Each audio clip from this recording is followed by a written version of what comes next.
Scene की शुरुआत होती है। हम एक यंग लड़के को देखते हैं जिसका कि नाम बेकी वॉन होता है। हम देखते हैं वो अपनी माँ को पुकारता है, मगर तभी उसके पिता सामने आते हैं और वो उससे काफी कोल्ड तरीके से कहता है, शोर मत मचाओ और तुरंत यहां से चले जाओ। फिर वो आदेश देता है इस मामले को पूरी तरह गुप्त रखा जाए, कोई भी खबर बाहर नहीं जानी चाहिए। वो आगे कहता है, बेकी परिवार इस घटना का बदला नहीं लेगा। ये फैसला परिवार की भलाई और बड़े हित के लिए लिया गया है। वो अपने बेटे को साफ चेतावनी देता है, तुम अकेले बदला लेने की कोशिश मत करना। बेकी वान के चेहरे पर गहरा सदमा और दर्द है। वो अपने पिता के सामने फूट फूट कर रो पड़ता है। वो कहता है, आप खुद को मर्द कैसे कह सकते हैं जब आप अपनी पत्नी की हत्या पर कोई जवाब तक नहीं दे रहे। वो उन्हें अमानवीय कहता है। फिर वो घोषणा करता है, मैं अब इस परिवार से कोई रिश्ता नहीं रखता, और वहां से चला जाता है। भागते हुए बेकी मन ही मन सोचता है, अभी मेरे पास इतनी ताकत नहीं है कि मैं बदला ले सकूं। वो कसम खाता है, मैं इतनी ताकत हासिल करूंगा कि कोई मुझे नजरअंदाज न कर सके। वो तय करता है, मैं एक नया संप्रदाय बनाऊंगा, अपने लोग इकट्ठा करूंगा और अपना प्रभाव बढ़ाऊंगा। रास्ते में बेकी मन ही मन सोचता है, जिस किसी ने भी मेरी मां की मौत में हाथ रखा और जिसने सच जानते हुए भी चुप्पी साध ली, मैं सबका हिसाब लूंगा। वो कसम खाता है, चाहे दशकों लग जाए, मैं अपना बदला जरूर लूंगा। 12 साल बाद सीन बदलता है। एक जगह आग की लपटों में घिरी हुई है। एक आदमी मदद के लिए चिल्ला रहा है, मुझसे गलती हो गई, म्यूरिम एलायंस को खबर दो। वो आदमी अब बड़े हो चुके बेकी वॉन से रहम की भीख मांगता है। कहता है, जो चाहो ले लो। बेकी शांत स्वर में कहता है, मुझे तो तुम्हारी जान चाहिए। वो आदमी घबरा जाता है, कहता है, ये मजाक अच्छा नहीं है। बेकी कहता है, अगर तुम अपनी जान नहीं दे सकते तो मैं खुद ले लूंगा। वो आदमी गुस्से में कहता है, तुम खेल खेल रहे हो, मैं तुम्हें टुकड़ों में बांट दूंगा। बेकी अचानक उसके पीछे प्रकट होता है। कहता है, तुम्हारा मुंह तुम्हारे चेहरे जितना ही गंदा है। फिर वो उसे जोर से अटैक करता है। वो आदमी उड़कर जमीन पर गिरता है। जमीन में गड्ढा बन जाता है। वो आदमी चिल्लाता है, मैं तुम्हारा सिर म्यूरिम एलायंस को भेज दूंगा। फिर तेजी से अटैक करता है, लेकिन बेकी उसे बीच से काट देता है। लड़ाई के बाद एक महिला उसके पास आती है। वो उसे लीडर कहकर संबोधित करती है। कहती है, किसी ने मुझे ये चीज देने को कहा था जब आप लड़ाई खत्म कर लें। बेकी खून से सना हुआ मुस्कुराता है।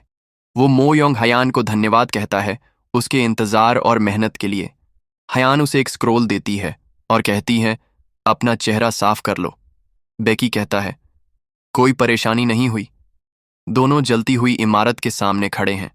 बेकी मन ही मन सोचता है, क्या ये अंत है या शायद ये शुरुआत है। फिर वो स्क्रोल हायन को देता है। कहता है, इसे म्यूरिम एलायंस को पहुंचा दो, मैंने रिटायर होने का फैसला कर लिया है। जैसे ही दोनों वहां से निकलते हैं, हायन पूछती है, क्या आप अपने गांव लौटेंगे? बेकी कहता है, मैंने एलायंस में अपने सारे लक्ष्य पूरे कर लिए हैं। वो पूछती है, क्या मैं आपको मिलने आ सकती हूं जब मैं भी रिटायर हो जाऊं? बेकी कहता है, अगर बहुत ज्यादा बोर हो जाओ तो मुझे ढूंढ लेना। वो पूछती है, कहाँ ढूंढूं? बेकी कहता है, हुआंग काउंटी हब में। सीन बदलता है। बेकी एक नाव पर है। वो मन ही मन सोचता है, बहुत समय बीत गया। उसे याद आता है कैसे उसने परिवार छोड़ा, म्यूरिम एलायंस ज्वाइन किया, नई मार्शल आर्ट्स बनाई और लीडर बना। अब 12 साल बाद वो मुस्कुराता है और मन ही मन सोचता है, अब मैं अपना संप्रदाय शुरू करने के लिए पूरी तरह तैयार हूं। वो सोचता है, मैंने मैंशन खरीदने के लिए पैसे जमा कर लिए हैं और अभी अभी सुना है एक परफेक्ट प्रॉपर्टी बिक रही है। वो मन ही मन सोचता है, सब कुछ बिल्कुल सही दिशा में जा रहा है। फिर जोर से हंसता है। नाविक कहता है, जरूर कुछ अच्छा हुआ है। बेकी माफी मांगता है। एक्साइटेड ज्यादा हो गया। वो बताता है, मैं एक मैंशन खरीदने जा रहा हूं जिसमें मैं अपना संप्रदाय शुरू करूंगा। नाविक कहता है, तो इसका मतलब तुम एक यंग सेक्ट लीडर हो। नाविक धीमे स्वर में बड़बड़ाता है, यहां पास में जो एकमात्र हवेली बिक रही है वो तो भूतियां हैं। बेकी तुरंत पूछता है, क्या कहा तुमने? नाविक बात को टालते हुए मुस्कुराता है, कहता है, कुछ नहीं, तुम्हें अपने संप्रदाय की स्थापना के लिए शुभकामनाएं। बेकी उसे धन्यवाद देता है। मन ही मन सोचता है, अब बस कॉन्ट्रैक्ट साइन करना बाकी है। सब कुछ बिल्कुल सही दिशा में जा रहा है। आखिर इसमें गलत क्या हो सकता है? वो फिर से जोर से हंसता है, लेकिन जैसे ही वो हवेली के सामने पहुंचता है, उसका चेहरा सख्त हो जाता है। वो एक पूरी तरह जर्जर और टूटी फूटी इमारत के सामने खड़ा है। वो साथ खड़े आदमी से पूछता है, क्या यही वो जगह है? युरांग उत्साह से जवाब देता है, हाँ, देखिए ना, कितनी बड़ी और खुली जगह है। बेकी गुस्से में उसका कॉलर पकड़ लेता है, कहता है, क्या तुम मुझे धोखा देने की कोशिश कर रहे हो? युरांग खुद को बचाते हुए कहता है, इस जगह को पाना बहुत मुश्किल था। आप पहले अंदर देख लीजिए, फिर फैसला कीजिए। दोनों हवेली के अंदर जाते हैं। बेकी मन ही मन सोचता है, ये जगह तो गंदगी से भरी है। ऐसा लगता है जैसे इसे सालों से किसी ने छुआ तक नहीं। युरांग बताता है, यहां 45 कमरे हैं और 5 ट्रेनिंग ग्राउंड्स हैं, एक बड़ा और 4 छोटे। बेकी हैरानी से पूछता है, 5 ट्रेनिंग ग्राउंड्स? आखिर यहां पहले कौन सा सेक्ट था? युरांग कंधे उचकाकर कहता है, मुझे नहीं पता। यह हवेली बहुत पुरानी है। मैं तो बस एक दलाल हूं जो इसे बेच रहा है। बेकी मन ही मन सोचता है, अगर थोड़ी मेहनत की जाए तो ये जगह संप्रदाय शुरू करने के लिए ठीक हो सकती है। लेकिन तभी वो रुकता है। वो सीधा पूछता है, असल में दिक्कत क्या है? युरांग गहरी सांस लेकर कहता है, कुछ खास नहीं, बस ये कि जो भी इस हवेली को खरीदता है वो मर जाता है। बेकी चौंक जाता है। युरांग कहता है, सबकी मौत दिल का दौरा पड़ने से हुई, बिना किसी बाहरी चोट के। वो आगे बताता है, हर बार पहले ही दिन रात को, इसलिए लोग कहते हैं कि ये जगह भूतिया है। वो आगे बोलता है, हमने पहरेदार और टाओइस्ट को भी बुलाया, लेकिन कोई फायदा नहीं हुआ। बेकी गुस्से में कहता है, क्या तुम जानबूझकर मुझे इस जगह में फंसाना चाहते हो? युरांग डर जाता है। वो तुरंत भारी छूट की पेशकश करते हुए मन ही मन कहता है, मैं इसे इसकी असली कीमत के 10वें हिस्से में बेच दूंगा। फिर वो बेकी से कहता है, ठीक है, सिर्फ 4 चांदी के सिक्के दे दीजिए। बेकी का मूड अचानक बदल जाता है। वो जोर से हंसता है, युरांग के कंधे पर हाथ रखता है और पैसे की थैली उसकी ओर बढ़ाते हुए कहता है, अगर तुमने शुरू से ही इतनी कम कीमत बताई होती तो मैं तुम्हें गलत नहीं समझता। युरांग राहत की सांस लेता है। वो मुस्कुराता है और कहता है, ऐसी हिम्मत तो आप जैसे आदमी से ही उम्मीद की जा सकती है।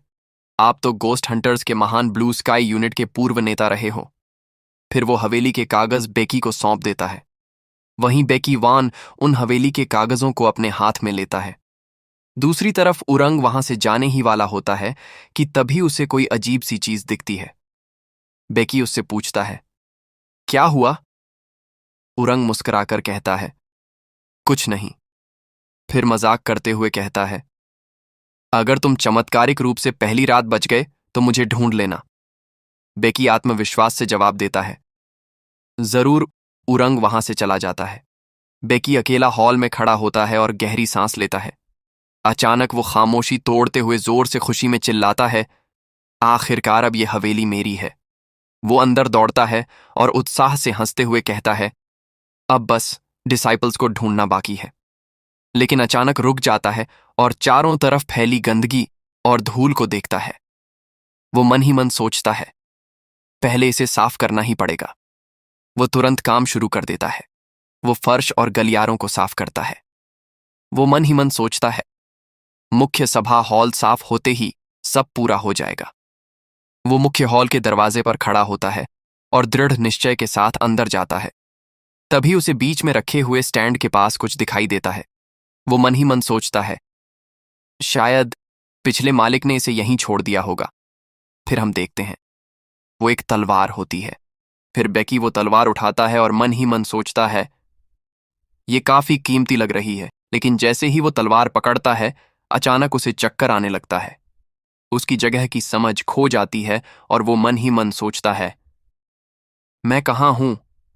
तभी एक रहस्यमयी चमकदार सिस्टम इंटरफेस सामने आता है। वो उसे एग्जामिनर और मार्शल आर्टिस्ट बताता है। सिस्टम उसका लक्ष्य घोषित करता है, एक नया संप्रदाय स्थापित करना, और उसकी रैंक दिखाता है, रैंक 2। सिस्टम कहता है, ये अब तक का सबसे ऊंचा दर्जा है।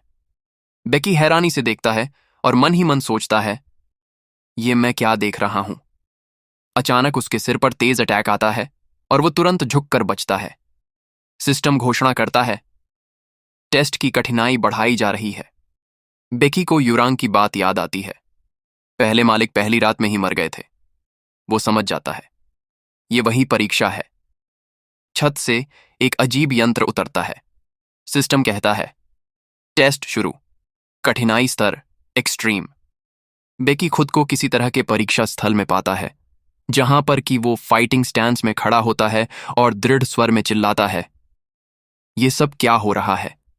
फिर वो गुस्से से कहता है, मुझे फर्क नहीं पड़ता कि आखिर तुम कौन हो, मगर मैं साबित करूंगा कि मैं साधारण नहीं हूं। मैं म्यूरिम अलायंस के ब्लू स्काई यूनिट का पूर्व लीडर हूं। सिस्टम जवाब देता है, सेक्ट सिस्टम इनिशियलाइजेशन। अचानक सब कुछ गायब हो जाता है और बेकी फिर से मुख्य हॉल में खड़ा होता है। वो हैरानी से मन ही मन सोचता है, ये अभी क्या हुआ। वो पीछे हटता है और जोर से युरांग को पुकारता है। अगली सुबह युरांग अपने दफ्तर में बैठा होता है। बेकी उसके पास आता है और पोलाइटली पूछता है, आखिर ये क्या चीज है। फिर गुस्से में उसका कॉलर पकड़ लेता है और चिल्लाता है, तुमने मुझे क्यों नहीं बताया कि उस हवेली में जाने के बाद कोई ऐसा सिस्टम मेरे सामने आएगा। वो नीली खिड़की की ओर इशारा करता है और कहता है, ये चीज मेरा पिछली रात से पीछा कर रही है। ये क्या है। युरांग हैरानी से देखता है और कहता है, मुझे तो कुछ भी दिखाई नहीं दे रहा। लगता है कल रात सोते वक्त तुम सर के बल गिरे हो। युरांग हल्की मुस्कान देता है और कहता है, अगर तुम्हें डर लग रहा है तो हवेली मुझे वापस दे दो। बेकी सख्ती से कहता है, नहीं, मुझे ये हवेली चाहिए। अब मुझे संप्रदाय की उद्घाटन समारोह की तैयारी करनी होगी। वो जरूरतें गिनाना शुरू करता है। वो कहता है, सबसे पहले मुझे यूनिफॉर्म्स चाहिए होंगी, वो भी लगभग 20 सेट। क्या तुम्हें किसी कपड़े की दुकान का पता है।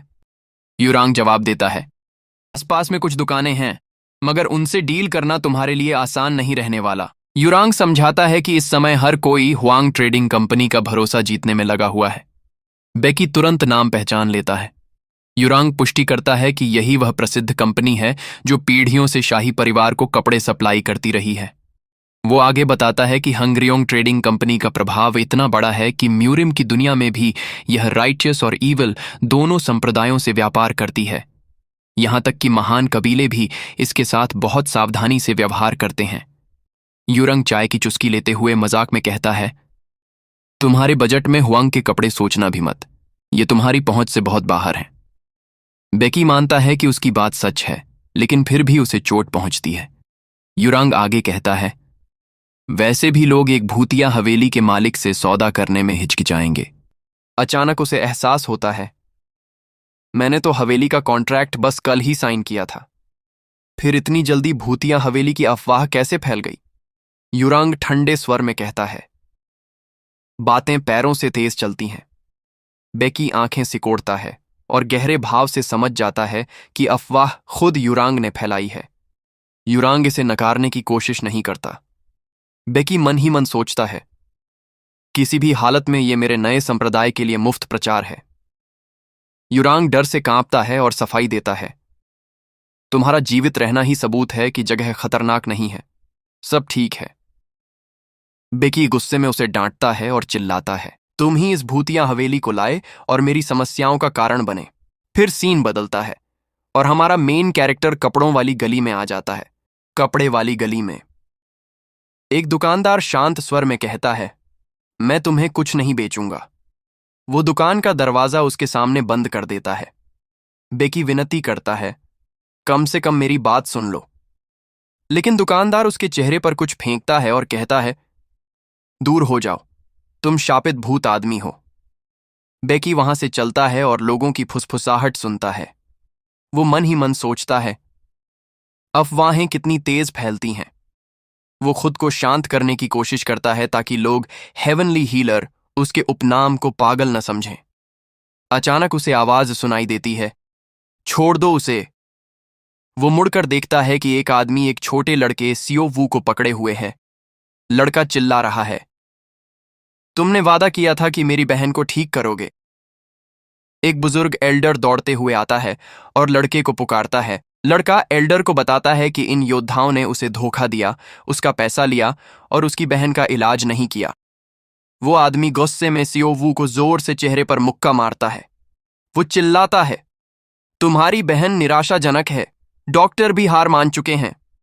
एल्डर लड़के का नाम पुकारते हुए चीखता है। वो कपड़े देखकर पहचानता है कि ये बेकहम संप्रदाय के सदस्य हैं। वो कहता है, तुम एक बच्चे को कैसे सताते हो? सबसे वरिष्ठ सदस्य अपने अधीनस्थ को आदेश देता है, मामले को चुपचाप निपटा दो। खबर संप्रदाय नेता तक नहीं जानी चाहिए। एक विशाल आदमी मुस्कुराता है। वो अपनी उंगलियां छटकाता है और कहता है, तुम्हें विनम्र होना चाहिए था। अब तुमने मुझे फिर से खून से हाथ रंगने पर मजबूर कर दिया। वो आदमी व्यंग्यपूर्ण मुस्कान देता है, लेकिन इससे पहले कि वो आगे बढ़े, बेकी अचानक उसके चेहरे पर एक जबरदस्त लात मारता है। वो आदमी जमीन पर बेहोश होकर गिर जाता है। बेकहम संप्रदाय का वरिष्ठ सदस्य स्तब्ध रह जाता है। वो चिल्लाता है, ये हमला किसने किया? बेकी शांत खड़ा होता है। वो एल्डर और लड़के की ओर देखता है। फिर वो आत्मविश्वास से अपना परिचय देता है, मैं हूं बेकी वान, हेवनली ब्लिस संप्रदाय का नेता। वरिष्ठ सदस्य गुस्से में चिल्लाता है, एक अज्ञात संप्रदाय बेकहम संप्रदाय के मामलों में दखल देने की हिम्मत कैसे कर सकता है? वो गुस्से में हमला करने दौड़ता है।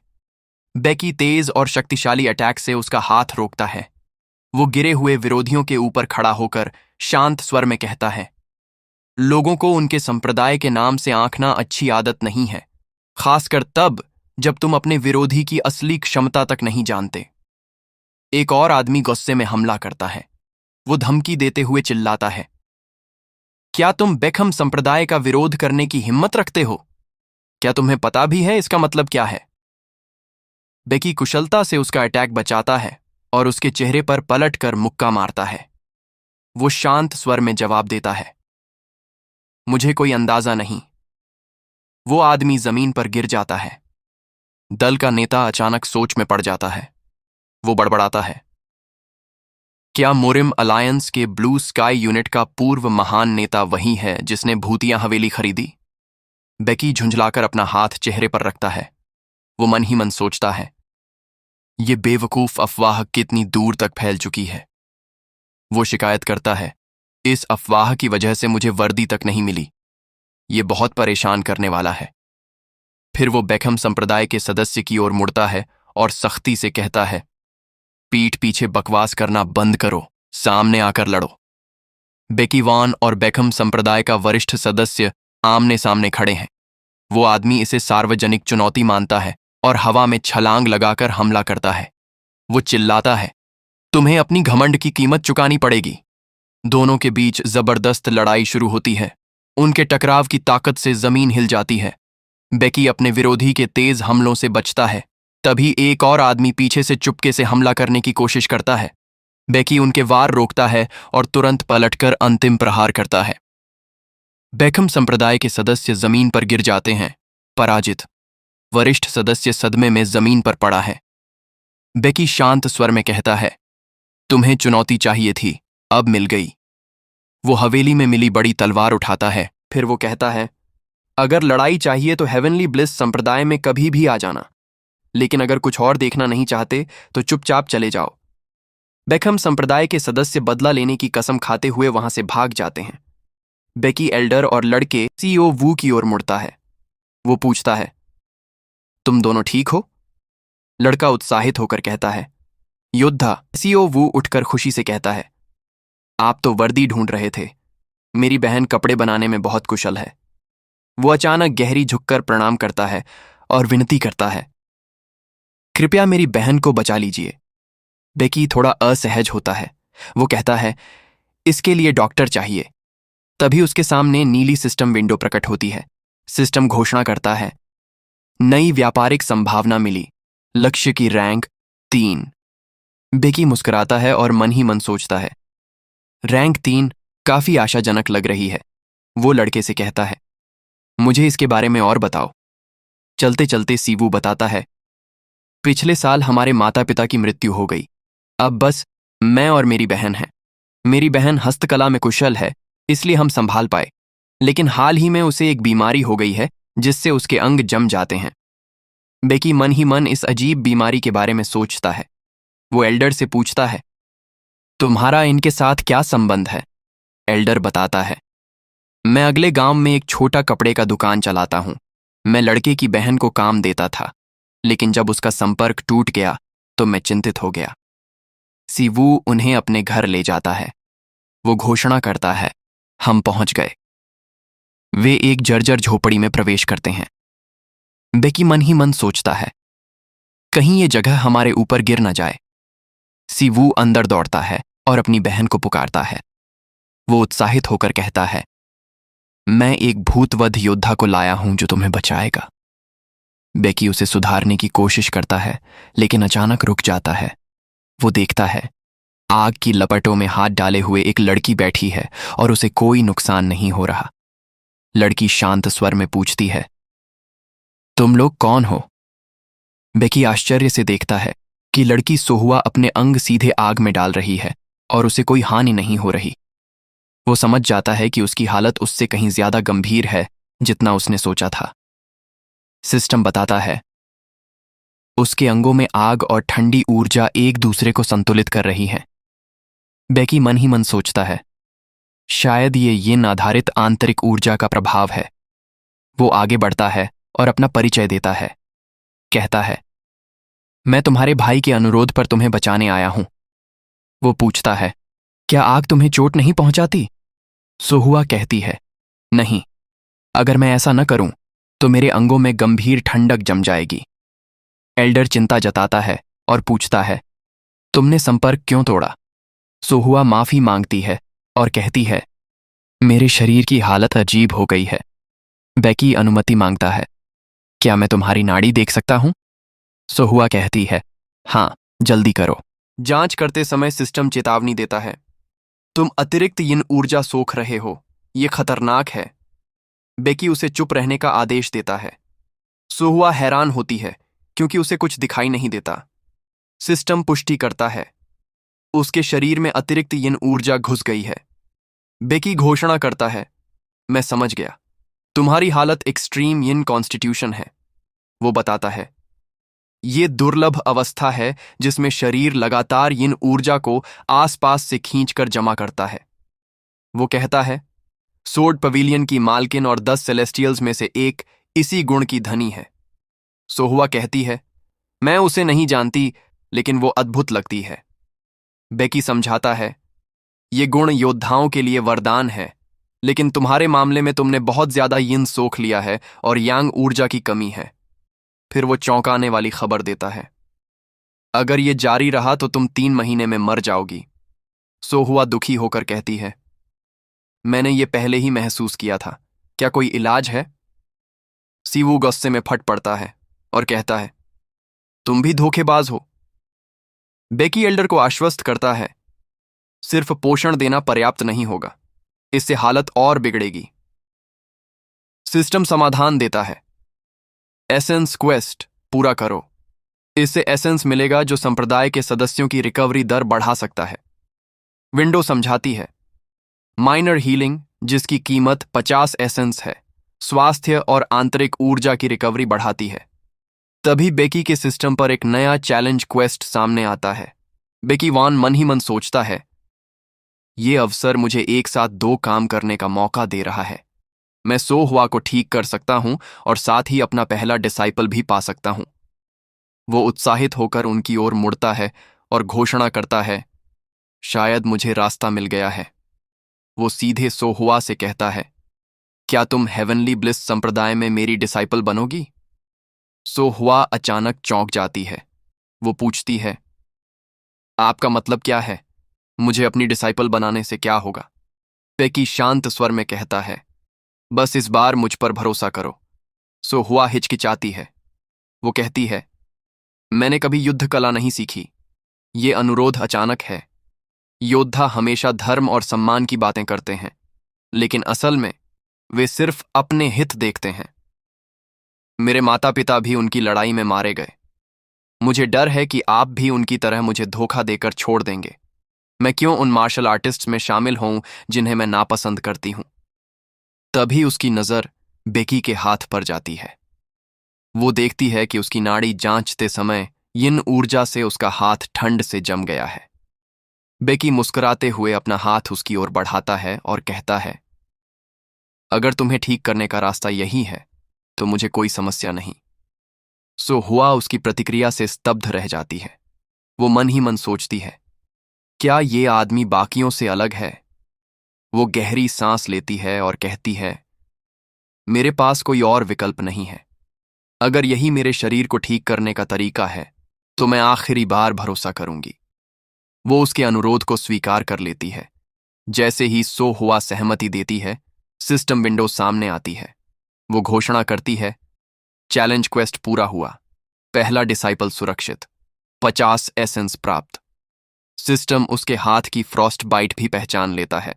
बेकी तुरंत एसेंस का उपयोग करता है। सो हुआ एक इनलाइटमेंट में घिर जाती है। वो आश्चर्य से कहती है, मेरे हाथों में गर्माहट फैल रही है।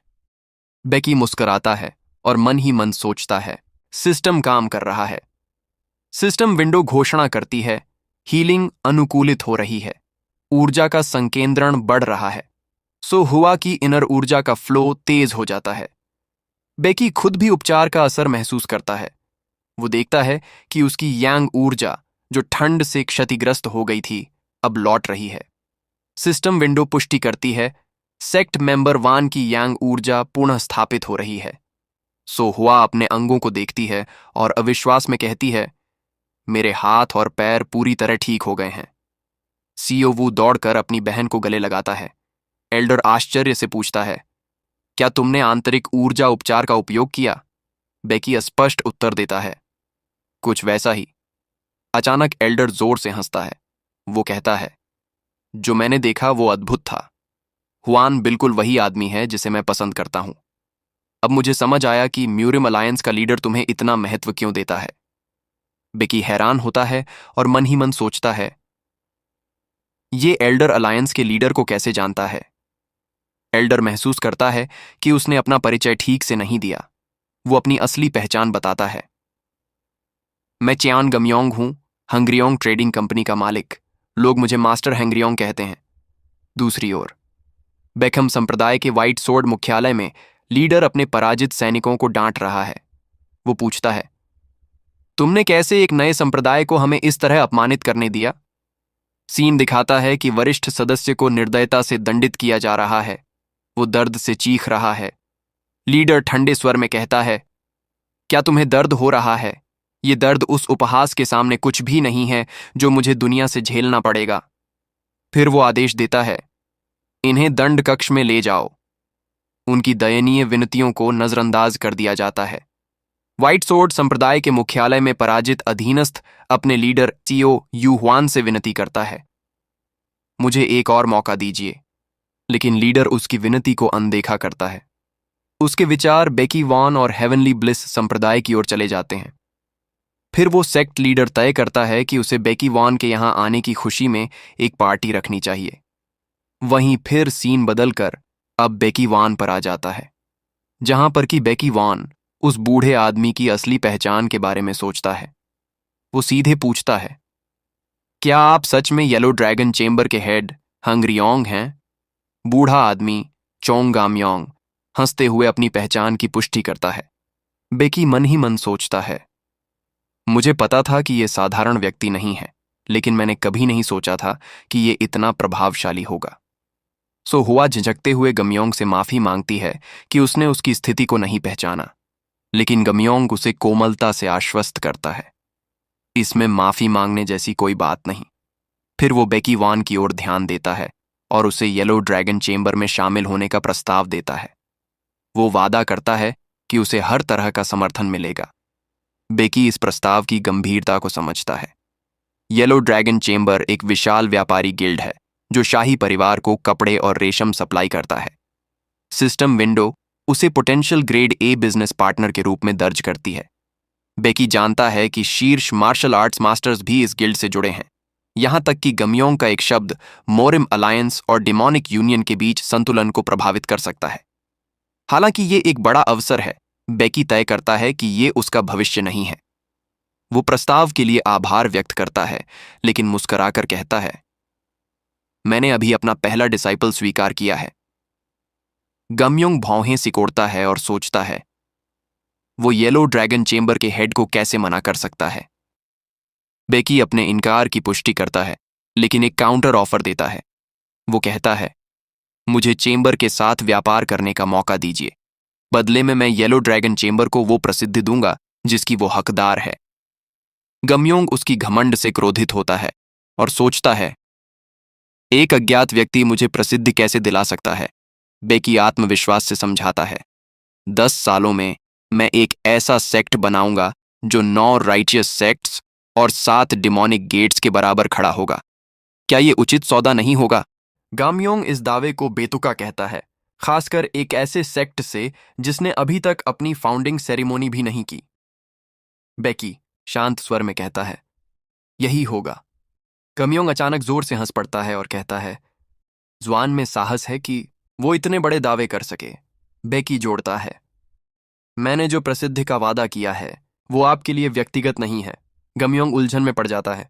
बेकी अपनी योजना बताता है। वो कहता है, मैं येलो ड्रैगन चेंबर के भविष्य से सौदा करना चाहता हूं। मुझे अपने डिसाइपल से मिलवाइए। कुछ सोचने के बाद गामयोंग सहमत होता है। वो कहता है, मैं अपना डिसाइपल जल्द ही तुम्हारे सेक्ट में भेजूंगा। व्यापार का निर्णय उसी पर निर्भर करेगा, लेकिन अगर तुम्हारा सेक्ट किसी भी तरह निराशाजनक साबित हुआ तो तुम्हें इसकी कीमत चुकानी पड़ेगी। बेकी आत्मविश्वास से जवाब देता है, चिंता की कोई जरूरत नहीं। गमयोंग घोषणा करता है, मामला तय हो गया। अचानक वो जोर से आदेश देता है, रेशम लाओ। सीन बाहर बदलता है, जहां लोग एक गाड़ी में सामान लेकर आते हैं और सेवक जमीन पर झुककर गमयोंग का अभिवादन करते हैं। चाओन गमयोंग बेकी वान को रेशम का विशाल ढेर प्रस्तुत करता है। वो कहता है, इसे उपहार के रूप में स्वीकार करो। सो हुआ और सियो वू उसकी उदारता से प्रभावित होते हैं। बेकी वान उपहार को धन्यवाद पूर्वक स्वीकार करता है और मन ही मन सोचता है, गामयोंग और उसके लोग वास्तव में मास्टर्स हैं। जाते समय गामयोंग बेकी वान के घमंड और उसकी हिम्मत के बारे में सोचता है। वो नोट करता है कि ये घमंड उसे किसी और की याद दिलाता है जो बिल्कुल ऐसा ही था। वो अपने एक आदमी को बुलाता है और कहता है, चूंकि हम पहले से बाहर हैं, मैं एक पुराने दोस्त से मिलना चाहता हूं। डिमोनिक यूनियन की ओर चलो। वो मुस्कुराता है और कहता है, काफी समय हो गया है जब मैंने यूनियन के लीडर के साथ शराब पी थी। फिर सीन बदलता है। हम बेकी वॉन के सेक्ट का सीन देखते हैं। सो हुआ उससे पूछती है, तुम्हें मेरी बनाई नई रोब कैसी लगी? बेकी वान उत्साह से जवाब देता है, मुझे ये रोब बहुत पसंद है। ये बिल्कुल परफेक्ट है। वो शानदार रोब पहनकर सामने आता है। सिस्टम विंडो संदेश दिखाती है, हेवनली सिल्क रोब प्राप्त, गरिमा और आकर्षण में वृद्धि। सो हुआ खुशी से कहती है, मुझे अच्छा लगा कि तुम्हें रोब पसंद आई। ये पहली बार है जब मैंने इतने उम्दा रेशम से काम किया है। बेकी मुस्कुराकर कहता है, इस रोब में चलना बहुत आरामदायक लग रहा है। सिवू उन्हें प्रशंसा भरी नजरों से देखता है। अचानक बेकी के सामने सिस्टम विंडो प्रकट होती है। वो घोषणा करती है, अपना पुरस्कार चुनो।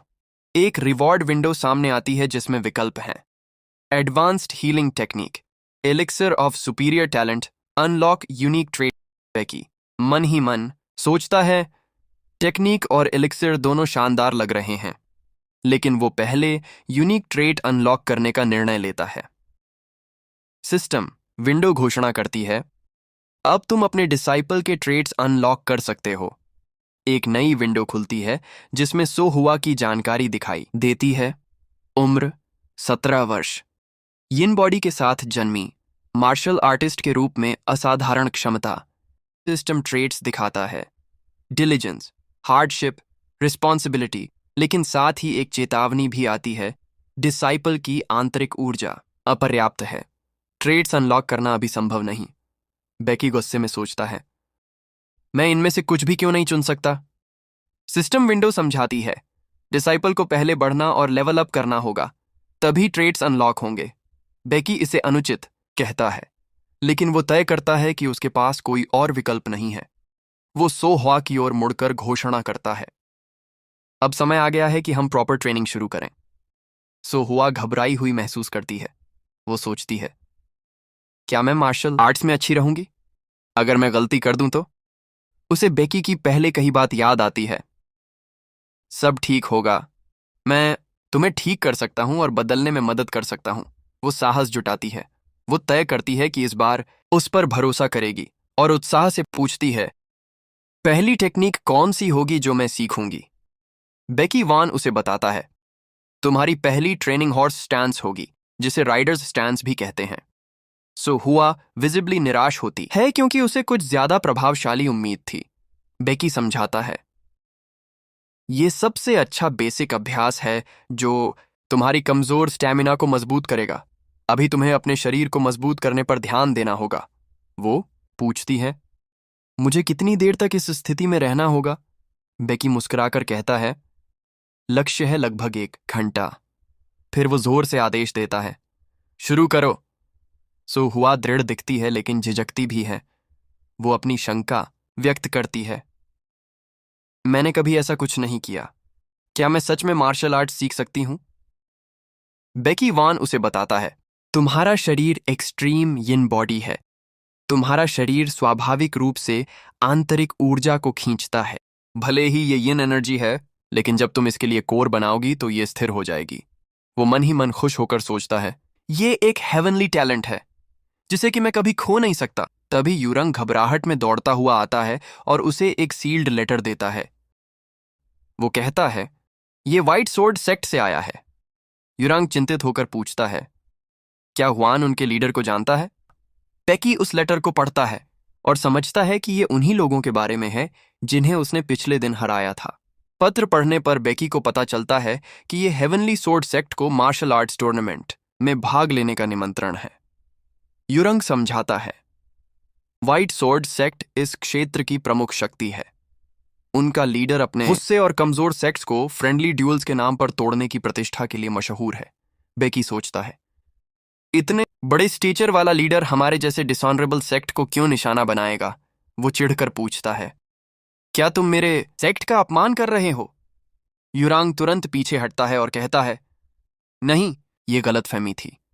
बेकी मुस्कुराता है और समझता है कि लीडर का लक्ष्य एक राइजिंग सेक्ट को अपमानित करना है। वो इसे मनोरंजक पाता है और घोषणा करता है, ये मेरे सेक्ट का नाम फैलाने का परफेक्ट अवसर है। उसकी डिसाइपल सो हुआ चिंतित होकर कहती है, हम तो सिर्फ 2 लोग हैं, मैं शायद तुम्हें पीछे खींच दूं। बेकी उसे चौंकाते हुए कहता है, तुम ही टूर्नामेंट में भाग लोगी, अकेले। सो हुआ उसके शब्दों को समझने के बाद चीख पड़ती है। फिर हम रात का सीन देखते हैं। सो हुआ थकी हुई फर्श पर पड़ी होती है। वो शिकायत करती है, मेरी स्टैमिना और कम हो गई है। मैंने आज तलवार से अभ्यास भी नहीं किया, बस बच्चों जैसी बेसिक कटिंग मोशन सीखी। उसकी चिंता बढ़ती है क्योंकि टूर्नामेंट 2 हफ्ते से भी कम दूर है। वो गंभीरता से सोचती है, मेरा सेक्ट लीडर आखिर सोच क्या रहा है? उसे बेकी की मुस्कान याद आती है जब उसने कहा था, चिंता मत करो। वो तुरंत उठती है और तय करती है कि जाकर उससे पूछे। वो उसे उसके कमरे में जागते हुए पाती है। बेकी एक गारमेंट सिल रहा होता है और खुद से बड़बड़ाता है, ये जितना सोचा था उससे कहीं कठिन है। सो हुआ नोटिस करती है कि वो फिर से खुद से बात कर रहा है। उसी समय सिस्टम विंडो उसे चेतावनी देती है, तुम्हारे द्वारा खुद पर किए गए 23वें घाव से खून बहना शुरू हो गया है। बेकी गुस्से में कहता है, चुप रहो। सो हुआ दरवाजे के बाहर खड़ी होकर उसे देखती रहती है। बेकी वान मन ही मन सोचता है, मुझे उम्मीद है कि सो हुआ जल्द ही हॉर्स स्टैंस ट्रेनिंग पर शक करने लगेगी। मुझे जल्दी से उसकी ट्रेनिंग रोब पूरी करनी होगी इससे पहले कि वो मेरे पास आए। वो पूरी हुई रोब उठाकर देखता है और मन ही मन उम्मीद करता है कि उसे ये पसंद आएगी। सो हुआ उसके प्रयास से भावुक हो जाती है और चुपचाप अपने कमरे में लौट जाती है। अचानक सिस्टम विंडो घोषणा करती है, सो हुआ का रिस्पॉन्सिबिलिटी ट्रेट खिलने वाला है। बेकी इस अचानक सूचना से हैरान हो जाता है। टूर्नामेंट का दिन। व्हाइट सोर्ड सेक्ट द्वारा आयोजित प्रतियोगिता शुरू होती है। पंजीकरण टेबल पर कुछ अधिकारी बड़बड़ा रहे होते हैं। वे कहते हैं, ये फ्रेंडली मैच अचानक टूर्नामेंट कैसे बन गया? एक अधिकारी बताता है, हेवनली ब्लिस सेक्ट द्वारा हमारे लोगों को हराने की अफवाह पहले ही फैल चुकी है। लीडर इस टूर्नामेंट का उपयोग उन्हें सबक सिखाने और बाकी सेक्ट्स को चेतावनी देने के लिए करेगा। एक अधिकारी व्यंग्य से मुस्कुराता है, इन अजनबियों ने गलत लड़ाई चुनी है। लेकिन तभी वो ऊपर देखता है और चौंक जाता है। उसके सामने बेकी वान और सो हुआ खड़े होते हैं। सो हुआ शांत स्वर में पूछती है, कहाँ साइन करना है? स्तब्ध अधिकारी उसे जवाब देता है।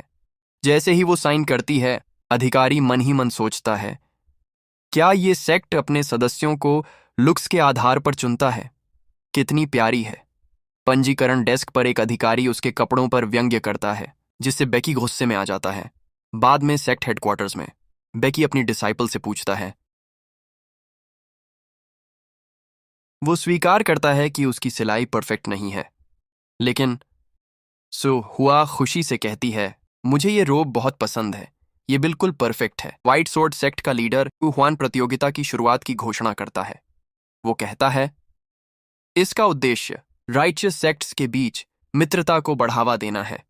वो जोड़ता है, ये उन नई कलियों के लिए भी है जो भविष्य का नेतृत्व करेंगी। इसी कारण मैंने एक छोटा उपहार रखा है। उपहार खोला जाता है और उसने लेसर क्वालिटी पिल निकलती है। सभी उपस्थित लोग आश्चर्यचकित हो जाते हैं। सिस्टम विंडो समझाती है, ये एक दुर्लभ एलिक्सिर है, इसे लेने से क्यूआई और रक्त मजबूत होते हैं और एनर्जी सेंटर स्थापित करने में मदद मिलती है। घोषणा करता है, टूर्नामेंट का विजेता ये पिल प्राप्त करेगा। भीड़ उत्साहित हो जाती है और उसकी उदारता की प्रशंसा करती है। एक सहायक लीडर को बताता है कि ड्रॉ तैयार है। लीडर हल्की मुस्कान देता है और मन ही मन सोचता है, ये सब मूर्ख हैं। मैं इन्हें दिखाऊंगा कि मेरे सेक्ट को चुनौती देने का परिणाम क्या होता है। वो कसम खाता है कि उन्हें शक्ति का विशाल अंतर दिखाएगा। एरिना का सीन देखते हैं। सो हुआ घबराई हुई खड़ी होती है और सोचती है, क्या मैं अच्छा प्रदर्शन कर पाऊंगी? बेकी उसे आश्वस्त करता है, अपनी ट्रेनिंग याद करो। वो चिंतित होकर जवाब देती है, मैंने तो बस हॉर्स स्टैंस ही किया है। बेकी उसे चौंकाते हुए कहता है, मुझ पर भरोसा करो, मैंने ही तुम्हें ट्रेन किया है, तुम पहले से कहीं ज्यादा मजबूत हो। सो हुआ कोशिश करने का निर्णय लेती है, भले ही पूरी तरह आश्वस्त नहीं होती। राउंड शुरू होता है। वो अपना परिचय देती है, मैं सोहुआ हेवनली ब्लिस सेक्ट से हूं। उसका प्रतिद्वंद्वी अपना परिचय देता है, मैं च्योंग साम ब्लू मून सेक्ट का तीसरी पीढ़ी का डिसाइपल हूं। वो उसका मजाक उड़ाता है, तुम्हें अनुभव नहीं है, लगता है तुमने कभी तलवार भी नहीं पकड़ी। सोहुआ घबराकर स्वीकार करती है, मैंने सिर्फ 1 महीने से ट्रेनिंग की है। प्रतिद्वंद्वी और व्यंग्य करता है और कहता है, मैं तुम्हें सबक सिखाऊंगा। वो रेफरी को संकेत देता है कि मुकाबला शुरू हो। वो आत्मविश्वास से खड़ा होता है और कहता है, अपनी पूरी ताकत से हमला करो।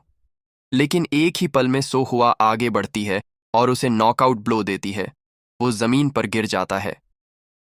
रेफरीज यकीन नहीं कर पाते कि मुकाबला एक ही वार में खत्म हो गया। बेकी वान मुस्कुराता है और उसे याद दिलाता है, मैंने कहा था, मुझ पर भरोसा करो। स्तब्ध रेफरी घोषणा करता है, हेवनली ब्लिस सेक्ट की सोहुआ विजेता है। सोहुआ उत्साहित होकर अपने लीडर की ओर दौड़ती है और घोषणा करती है, मैं जीत गई। बेकी उसे देखता है और मन ही मन सोचता है, ये मुख्य राउंड्स बिना किसी समस्या के पार कर लेगी। वो तय करता है कि अब उसे उसकी चिंता करने की जरूरत नहीं है और वो अन्य प्रतिभागियों को देखने के लिए इधर उधर घूम सकता है। रेफरी अगला मुकाबला घोषित करता है। बेकी का ध्यान तुरंत उस पर जाता है। वो देखता है कि जिन गुआंग अपने प्रतिद्वंद्वी को जल्दी ही हरा देता है। पराजित प्रतिद्वंद्वी विनती करता है, रुको, मैं हार मानता हूं। लेकिन जिन गुआंग उसकी सरेंडर को नजरअंदाज करता है। वो अपनी तलवार उठाता है। वो जमीन पर पड़े प्रतिद्वंद्वी पर निर्दय प्रहार करता है। रेफरी हस्तक्षेप करता है और चिल्लाता है, मुकाबला पहले ही खत्म हो चुका है। जिन गुआंग को विजेता घोषित कर दिया जाता है। बेकी घृणा से दृश्य देखता है और सोचता है, ये जिन गुआंग नीच व्यक्ति है। सो हुआ खुशी से उसकी ओर दौड़ती है और कहती है, मैं मुख्य राउंड्स तक पहुंच गई हूं। मैंने पूरी ताकत लगाई और आसानी से जीत गई, जैसे आपने कहा था। अचानक उसे एक तीव्र और असहज किलिंग इंटेंट महसूस होता है। वो समझ जाती है कि ये उसी व्यक्ति से आ रहा है जिसे बेकी देख रहा है। बेकी उसे बताता है, अगर हालात ऐसे ही रहे तो तुम्हारा सामना मुख्य राउंड्स में उससे होगा। तभी कोई उन्हें बीच में रोकता है और उनकी प्रगति पर बधाई देता है। वो अपनी पहचान बताता है, मैं सीओयू हुआन, व्हाइट सोर्ड सेक्ट का लीडर हूं। सो हुआ स्तब्ध रह जाती है। हुआन अपने डिसाइपल्स की पिछली दिन की बदतमीजी के लिए झूठा माफीनामा पेश करता है। बेकी ठंडे स्वर में जवाब देता है, मुझे इससे कोई फर्क नहीं पड़ता। लेकिन व्यंग्य से जोड़ता है, लगता है आपके डिसाइपल्स को और ट्रेनिंग की जरूरत है। लीडर अपमान को नजरअंदाज करता है और सो हुआ की प्रशंसा करता है। वो कहता है, एक युवा लड़की का मुख्य राउंड्स तक पहुंचना अद्भुत है, लेकिन अफसोस है कि तुम्हारा अगला प्रतिद्वंद्वी ओग्याम है, जो कि तुम्हारी उस डिसाइपल को काफी बुरी तरह से हराने वाला है। व्हाइट सोर्ड सेक्ट का लीडर सो हुआ को अपने सेक्ट में शामिल होने का प्रस्ताव देता है और सो हुआ की प्रशंसा करता है। बेकी वॉन सार्कास्टिकली जवाब देता है, आपकी की हुई बातों के लिए धन्यवाद, जिसका मतलब उसकी डिसाइपल से है। वो आगे कहता है, व्हाइट सोर्ड सेक्ट के डिसाइपल्स कुछ हद तक उपयोगी लगते हैं। बेकी की इस बात को सुनकर उस लीडर को काफी ज्यादा गुस्सा आ जाता है। वो तुरंत अपने डिसाइपल वोंगबाल को बुलाता है और आदेश देता है, बेकी और सो हुआ को उनके कमरों तक पहुंचाओ। चलते समय वोंगबाल अपना परिचय देता है। सिस्टम विंडो नोट करती है, उम्र 21 वर्ष, असाधारण मस्कुलर बिल्ड, नई मूवमेंट्स को जल्दी समझने और मास्टरिंग करने की प्रतिभा। वो उन्हें उनके ठहरने की जगह तक ले जाता है।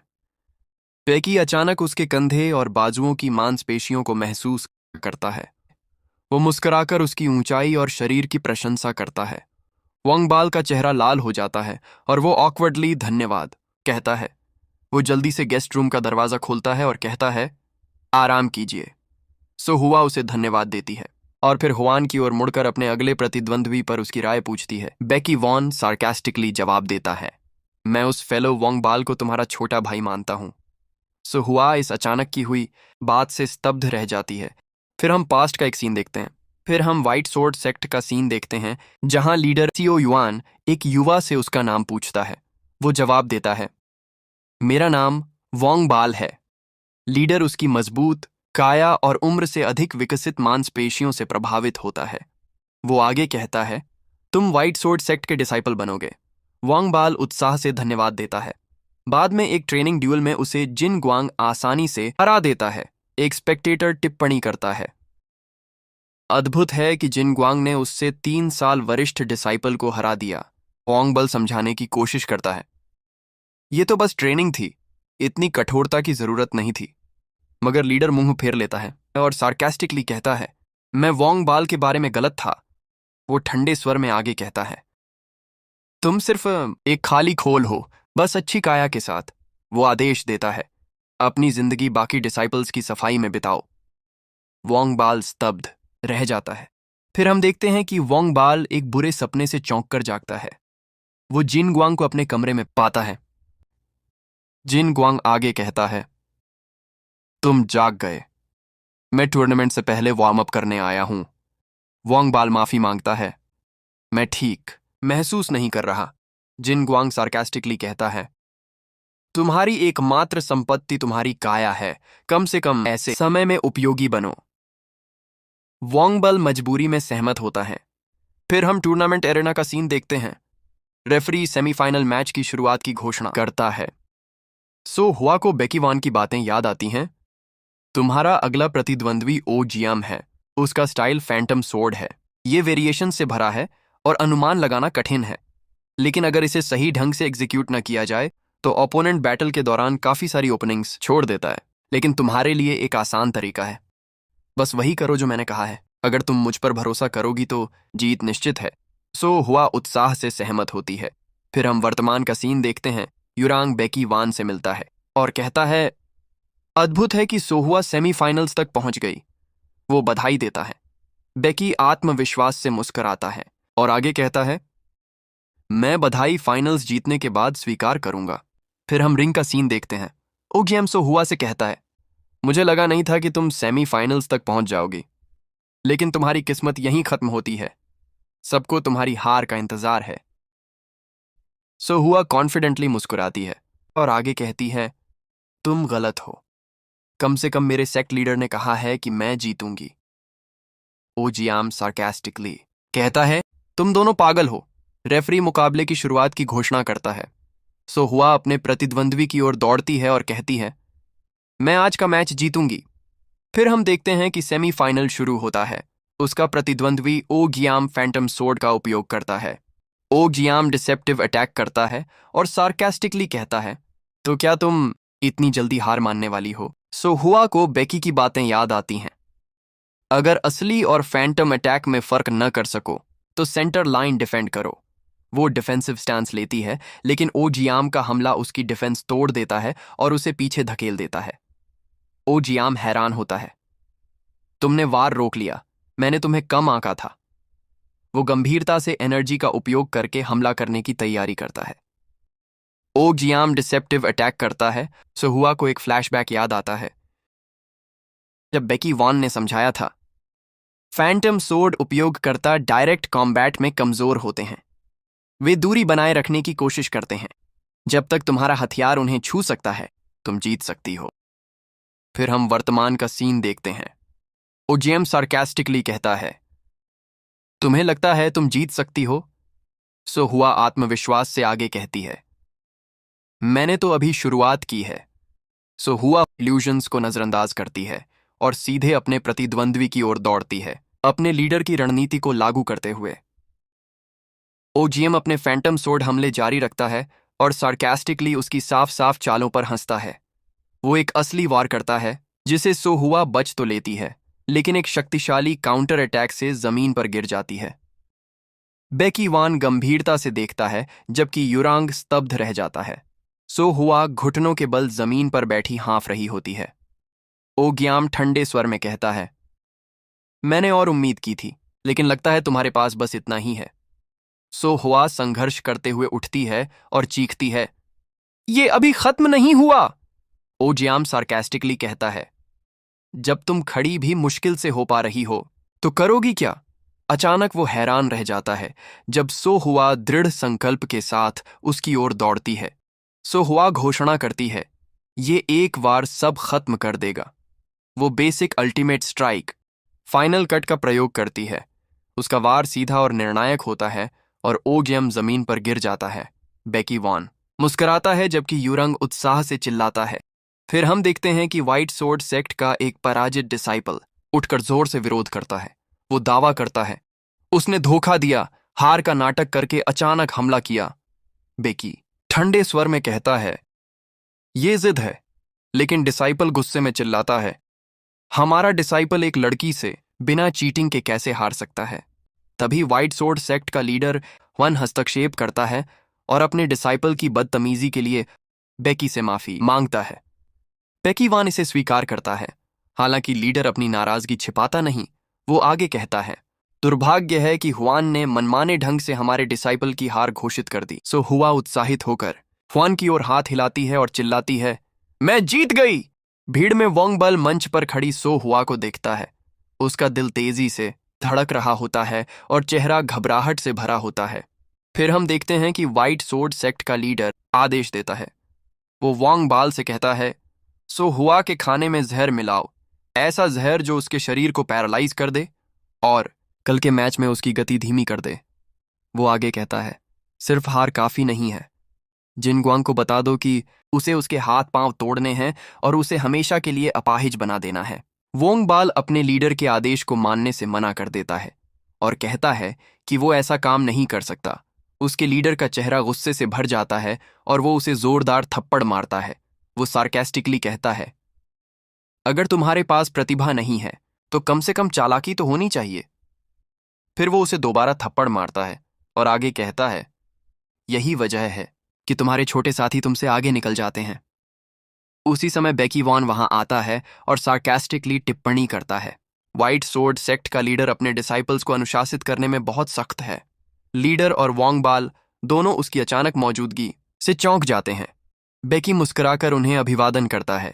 सीओ यूहुआन आरोप लगाता है, तुम्हारा दूसरे सेक्ट के मामलों में दखल देना अशिष्टता है।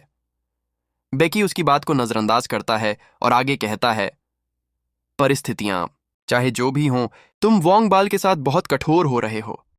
लीडर जवाब देता है, अपने डिसाइपल्स को मार्गदर्शन देना मेरा कर्तव्य है। हुआन, अपने काम से काम रखो। हुआन शांत स्वर में कहता है, मैं यहां अपने काम से ही आया हूं। जब लीडर पूछता है कि किस काम से, तो बेकी मांग करता है, वोंग बाल को हेवनली ब्लिस सेक्ट को सौंप दो। वोंग बाल स्तब्ध रह जाता है और अविश्वास में खुद की ओर इशारा करता है। बेकी मुस्कुराकर आगे कहता है, जितना मैंने देखा है, तुम्हारे सेक्ट की विधियां उसके लिए उपयुक्त नहीं हैं। हमारे सेक्ट में वो ज्यादा खिल सकता है। लीडर हल्की मुस्कान के साथ घोषणा करता है, मैं तुम्हारा प्रस्ताव स्वीकार करता हूं, लेकिन किसी चेरिश डिसाइपल को इतनी आसानी से छोड़ना शर्म की बात होगी। चलो एक साधारण शर्त रखते हैं। लीडर मन ही मन सोचता है कि सोहुआ जैसी प्रतिभाशाली लड़की को किसी छोटे सेक्ट में सड़ने देना गलत है। वो प्रस्ताव रखता है, टूर्नामेंट में जीतने वाला सेक्ट हारने वाले सेक्ट से एक डिसाइपल ले सकता है। वोंग बाल भयभीत हो जाता है। लीडर जवाब देता है, मैं ये प्रस्ताव सिर्फ इसलिए दे रहा हूं क्योंकि वोंग बाल को खोना शर्म की बात होगी। वंग तुरंत सहमत हो जाता है। वोंग बाल उसे रोकने की कोशिश करता है और कहता है, मजाक बहुत आगे बढ़ चुका है। मगर सीओ यूहुआन उसकी बात को पूरी तरह से नजरअंदाज कर देता है और कहता है, मैं परिणाम का इंतजार करूंगा। वो मन ही मन सोचता है कि हुआन का एकमात्र डिसाइपल अब गायब होने वाला है। उनके जाने के बाद हुआन स्तब्ध वोंग बाल को रोकता है और पूछता है, तुम्हें क्यों लगता है मैंने तुम्हें चुना? वो आगे कहता है, मैं कभी खाली वादे नहीं करता, इस पर ध्यान से सोचो। वोंग बाल घबराकर पूछता है, क्या लेडी सो हुआ को इस शर्त के बारे में पता है? बेकी मुस्कुराकर जवाब देता है, सो हुआ खुश होगी कि उसे एक जूनियर डिसाइपल मिलेगा। वो चीयरफुल अंदाज में आगे कहता है, अब बस हमें ये शर्त जीतनी है। फिर वो सो हुआ की ओर मुड़ता है और कहता है, मैं तुम पर दबाव नहीं डालना चाहता, लेकिन क्या तुम ये टूर्नामेंट जीत सकती हो? सो हुआ शांत स्वर में जवाब देती है, मैं अपनी पूरी कोशिश करूंगी, लेकिन आपने ही कहा था कि ऑड्स 50-50 हैं। बेकी आत्मविश्वास से मुस्कुराता है और आगे कहता है, हाँ, लेकिन मुझे पता है कि तुम कर सकती हो। मैं तुम पर विश्वास करता हूं। सो हुआ की दृढ़ता और बढ़ जाती है और वो उत्साह से जवाब देती है, मैं जीतूंगी। उसी क्षण सिस्टम विंडो प्रकट होती है और घोषणा करती है, सो हुआ का रिस्पॉन्सिबिलिटी ट्रेड जागृत हो गया है। फिर हम व्हाइट सोर्ड सेक्ट का सीन देखते हैं। सीओ यूहुआन अपने डिसाइपल जिन गुआंग को चेतावनी देता है। जिन गुआंग सहमत होता है, मैं ओम की तरह लापरवाह नहीं बनूंगा। मैं उस झूठी उम्मीद को पूरी तरह कुचल दूंगा। फिर हम फाइनल ड्यूलिंग अरीना का सीन देखते हैं। रेफरी कंटेस्टेंट्स को बुलाता है। जिन गुआंग सो हुआ को संबोधित करता है, तुम फाइनल्स तक पहुंच गई हो, लेकिन तुम्हारी लकी स्ट्रीक यहीं खत्म होती है। सो हुआ शांत स्वर में जवाब देती है, लड़ाई से ही पता चलेगा। ड्यूल शुरू होता है। जिन गुआंग सोचता है कि एक बिगिनर होने के नाते सो हुआ डायरेक्ट कॉन्फ्रंटेशन से बचने की कोशिश करेगी, लेकिन वो हैरान हो जाता है जब सो हुआ सीधे उसकी ओर दौड़ती है। वो मजबूर होकर उसके शक्तिशाली वार को रोकता है। जिन गुआंग स्तब्ध रह जाता है, सोचते हुए कि सो हुआ की इंटरनल एनर्जी उसकी अपेक्षा से इतनी ज्यादा कैसे हो सकती है। सो हुआ को बेकी की बातें याद आती हैं। तुम्हारा प्रतिद्वंद्वी यही मानेगा कि तुम्हारी इंटरनल एनर्जी बहुत कम है, लेकिन तुम्हारे पास एक्सट्रीम यिन बॉडी है जो स्वाभाविक रूप से एनर्जी को संचित करती है। वो लगातार जिन गुआंग पर हमले करती रहती है। उसके मन में आता है कि उसके पास सिर्फ एक मौका है। वो ऊंचाई में छलांग लगाती है, जिससे जिन गुआंग चौंक जाता है। वो उसके वार से बचने की तैयारी करता है और फिर एक शक्तिशाली प्रहार करता है। सो हुआ जोर से जमीन पर गिरती है। वो उठ खड़ी होती है और जिन गुआंग स्वीकार करता है, जितना मैंने सोचा था तुम उससे काफी ज्यादा टैलेंटेड हो। वो फिर हमला करता है और चिल्लाता है, तुम सिर्फ एक बिगिनर हो। सो हुआ उसका वार रोक लेती है, लेकिन उसके प्रभाव से पीछे लड़खड़ा जाती है। वो सोचती है कि उसका प्रतिद्वंद्वी अब तक के सभी ओपोनेंट्स से कहीं अधिक शक्तिशाली है। जेन गुआंग शपथ लेता है, मैं इसे 10 सेकंड में खत्म कर दूंगा। सो हुआ काफी ज्यादा स्ट्रगल कर रही होती है और कहती है, मैं इस तरह हार नहीं सकती। फिर हम देखते हैं कि सिस्टम विंडो प्रकट होती है और घोषणा करती है, रिस्पॉन्सिबिलिटी ट्रेट सक्रिय हो गया है। ये बताती है कि डिलिजेंस और हार्डशिप ट्रेट्स की पुष्टि हो चुकी है और रिस्पॉन्सिबिलिटी के आधार पर वो मर्ज हो रहे हैं। इस मर्जर से एक नया यूनिक ट्रेट जन्म लेता है, क्लियर मिरर। सिस्टम समझाती है कि ये ट्रेट कठिन और निर्णायक परिस्थितियों में इंसाइट और जजमेंट को अत्यधिक बढ़ाता है। इस नई क्षमता के कारण सो हुआ जिनग्वांग के सरप्राइज अटैक से बच जाती है, लेकिन उसका हथियार छूट जाता है। वो इस खतरनाक स्थिति से चिंतित हो जाती है और जिनग्वांग के ऑरा से अब डर महसूस करने लगती है। जिनग्वांग उसकी दृढ़ता को स्वीकार करता है, लेकिन धमकी भरे स्वर में कहता है, क्या तुम मेरे अगले अटैक को रोक सकोगी? वह एक शक्तिशाली और खतरनाक हमला तैयार करता है। वो इस खतरनाक स्थिति से चिंतित हो जाती है। जिनग्वांग दौड़ता है और चिल्लाता है, मैं तुम्हें खत्म कर दूंगा। बेकी वॉन चिंतित होकर उसका नाम पुकारता है। वहीं दूसरी तरफ सो हुआ को मास्टर बेकी वॉन की बातें याद आने लगती हैं। मैं तुम पर विश्वास करता हूं। फिर हम देखते हैं कि एक विशाल टकराव होता है। बेकी वॉन परिणाम को लेकर बेहद चिंतित है। युरंग स्तब्ध रह जाता है। फिर यहीं पर यह एपिसोड खत्म हो जाता है।